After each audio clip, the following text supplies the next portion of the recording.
નરેન્દ્ર મોદી મુખ્યમંત્રી હતા ત્યારે તેમણે મંત્રીઓને પ્રભારી તરીકે જિલ્લાઓની જવાબદારી સોંપવાનો નિર્ણય કર્યો હતો। એ વખતે તમામ 26 જિલ્લા મંત્રીઓને સોંપવામાં આવ્યા હતા।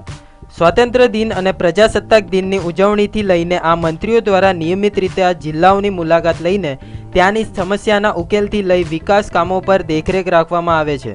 ત્યારબાદ નવા 7 જિલ્લાની રચના થતાં તેમાં પણ 6 જિલ્લાના પ્રભારી મંત્રીઓને જવાબદારી સોંપાઈ હતી। હવે નવી સરકારમાં મંત્રીઓને નવેસરથી જિલ્લાની ફાળવણી કરવામાં આવી છે। તો આવો નજર કરીએ કોને કયા જિલ્લાની જવાબદારી મળી। નીતિન પટેલ, ગાંધીનગર, ખેડા, વડોદરા, રાજકોટ। રમણ વોરા, પાટણ, બનાસકાંઠા, સુરેન્દ્રનગર। ભૂપેન્દ્રસિંહ, મહેસાણા, પંચમહાલ, દાહોદ। સૌરભ પટેલ, બોટાદ, ભાવનગર, સુરત। ગણપત વસાવા, નર્મદા, વલસાડ, ડાંગ। બાબુ બોખીરિયા, દ્વારકા, જામનગર, જુનાગઢ। વસુબેન ત્રિવેદી, મોરબી, અમદાવાદ। પ્રદીપસિંહ જાડેજા, મહીસાગર, ભરૂચ। છત્રસિંહ મોરી, આણંદ। જયદ્રથસિંહ પરમાર, છોટા ઉદેપુર। રજનીકાંત પટેલ, ગીર સોમનાથ।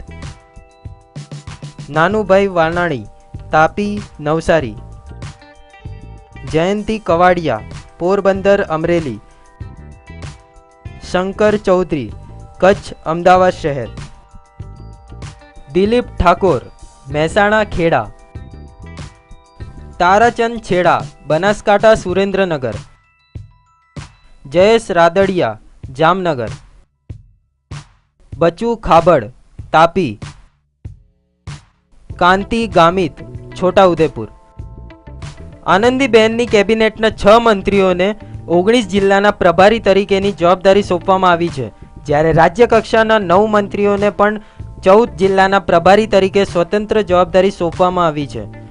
રાજ્ય કક્ષાના અન્ય 5 મંત્રીઓને સહપ્રભારી તરીકે નિમણૂક કરાઈ છે। આનંદીબેન પટેલ મંત્રી તરીકે અમદાવાદના પ્રભારી તરીકેની જવાબદારી સંભાળતા હતા। હવે તેમણે અમદાવાદની જવાબદારી 2 મંત્રીઓને સોંપી છે। તેમની નજીકના ગણાતા વસુબેન ત્રિવેદીને અમદાવાદ જિલ્લાના જ્યારે સંગઠન પર પકડ ધરાવતા શંકર ચૌધરીને અમદાવાદ શહેરના પ્રભારી બનાવ્યા છે। Bureau report, news online, Ahmedabad.